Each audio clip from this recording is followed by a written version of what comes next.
sajak seonggok jagung karya W.S. Rendra.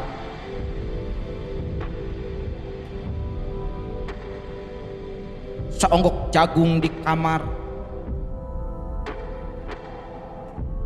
dan seorang pemuda yang kurang sekolahan memandang jagung itu.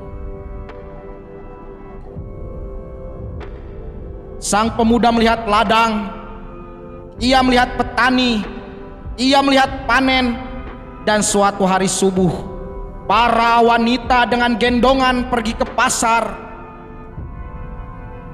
Dan ia juga melihat suatu pagi hari di dekat sumur gadis-gadis bercanda sambil menubuk jagung dan maizena. Sedang di dalam dapur tungku-tungku menyala, di dalam udara murni tercium bau jagung.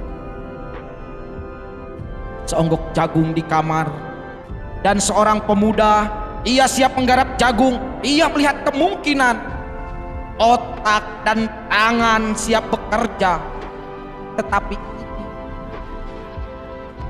seonggok jagung di kamar dan seorang pemuda tamatan SLTA, tak ada uang, tak bisa menjadi mahasiswa, hanya ada seonggok jagung di kamarnya.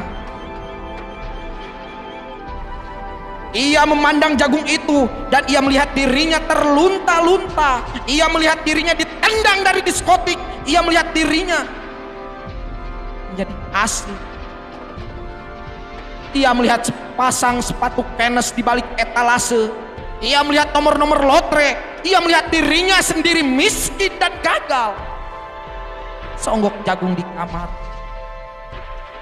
tidak menyangkut pada akal, tidak akan menolongnya. Seonggok jagung di kamar tak akan menolong seorang pemuda yang pandangan hidupnya berasal dari buku dan tidak dari kehidupan, yang tidak terlatih dari metode dan hanya penuh hafalan kesimpulan, yang hanya terlatih sebagai pemakai tetapi kurang terlatih sebagai pengkarya. Pendidikan telah memisahkan kita dan kehidupan. Aku bertanya, apakah gunanya pendidikan bila hanya akan membuat seorang menjadi asing di tengah kenyataan persoalan?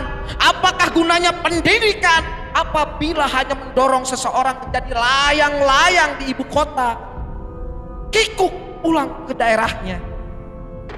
Apa gunanya seseorang belajar filsafat, sastra, teknologi, dan ilmu kedokteran atau apa saja bila pada akhirnya ketika ia pulang ke daerahnya lalu ia berkata, di sini aku merasa asing dan sepi.